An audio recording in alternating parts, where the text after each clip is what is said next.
வணக்கம், காஞ்சிகேசன் பேசுகிறேன். Happy சாட்டர்டேங்க. Weekend இல்லை, அப்படி கொஞ்சம் ஸ்லோவாக ஜாலியாக போவோம். ஓகேவா?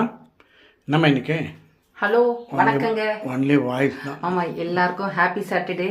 பெருமாளோட பிளெஸிங்ஸ் எல்லாருக்கும் கிடைக்கணும். எங்களுக்காக நீங்களும் உங்களுக்காக நாங்களும் ப்ரேயர் பண்ணிக்கலாம். என்னடா சொல்லலையேன்னு பார்த்தேன், சொல்லிட்டியா? Very good. ஆமாங்க, இன்னைக்கு எங்கள் வீட்டிலேயே என்னது முருங்கைக்கீரை, எங்கள் வீட்டு முருங்கைக்கீரை. ஏன்னா அது நான் என்ன பண்ணுவேன், முருங்கை காய் வர்ற அளவுக்கு விட்டு வைக்கிறது இல்லைங்க.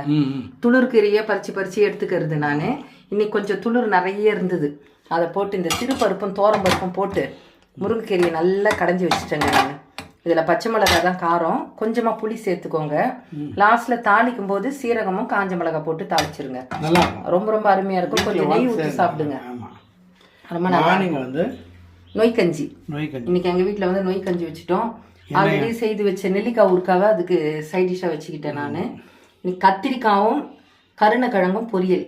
ஆமாம், இன்னைக்கு இது வந்து வீக்கெண்டு ஸ்பெஷல். இது காரணம் மந்த் எண்டுன்னு, நம்ம மார்ச் எண்டுன்னு கம்பெனியில் ஆஃபீஸில் எல்லாம் சொல்லுவாங்க. வீக்கெண்டு வீட்டில் பண்ணணும். கொஞ்சமாக கருணக்கிழங்குங்க, நேற்று கருணக்கிழங்கு செய்துட்டு மிச்சம் இருந்தது. சரி, அதை செய்து பண்ணுறது தான் நல்லா இருக்கும். இதுக்கும் அதுக்கும், அதாவது அந்த முருங்கைக்கீரை கடையில் பண்ணிட்டானா அது எவ்வளோ அழகாக வீட்டில் இளம் முள்ளையும் முருங்கைக்கீரை ஆகும். நாங்கள் ரைட்டுன்னு கஞ்சி. ஏன்னா இப்போ ரம்ஜான் நோன்பு இருக்காங்களே, இது நம்ம இந்த நோய் கஞ்சி நோன்பு அப்படி வச்சிடலாமா? ரைட்டு. அப்புறம் 2 விஷயம் பேசுகிறேன். என்ன, நம்ம எவ்வளோ தான் கோடி கோடியாக கொட்டி வீடு கட்டினா கூட, நல்ல பெரிய வீடெல்லாம் கட்டியிருப்போம், ஜம்முன்னு கட்டினா கூட அந்த பெயிண்ட்டு டப்பா பாத்ரூமில் இல்லை டாய்லெட்டில் ஏதாவது ஒன்று வச்சுருப்போம். கம்பல்சரி அது வச்சுருப்போம். அது மற்றவங்களுக்கு கொடுக்க மனசு வராது. ஏன்னா மற்ற பக்கெட்டை விட இது கொஞ்சம் ஸ்ட்ராங்காக இருக்குன்றனால பெரும்பாலும் ஏன் நானே கூட வச்சுருக்கேன். நம்ம வீட்டில் பெயிண்ட் பண்ணும்போது துணி துவைக்கிறதுக்கு இல்லை வெளியே என்ன சும்மா டேப் வைக்கிறதுக்கு அப்படின்னு வச்சுருப்போம். அது கம்பல்சரி எல்லார் வீட்டில் பாத்ரூம் ஒன்று இருக்கும். அதனால் நீங்கள் நோட் பண்ணுங்கள். அதே மாதிரி இன்னொன்று, கோடி கோடியாக கொட்டி பணம் வீடு கட்டியிருப்பான், நல்லா நல்லா கட்டியிருப்பான். கட்டிட்டு கோடி கோடியாக கட்டுவான் வீடு கட்டிட்டு வெளியே இடத்துல புறம்போக்கு லேண்டு அந்த சைடில் இந்த சைடில் ஒரு 4 அடி இருப்பான்.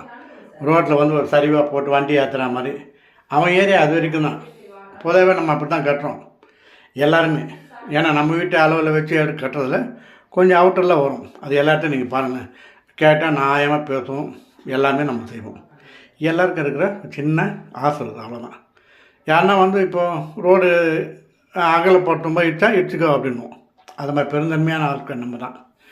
இதெல்லாம் கொஞ்சம் யோசனை பண்ணி பாருங்கள், கரெக்டாக இருக்கும். ஓகே.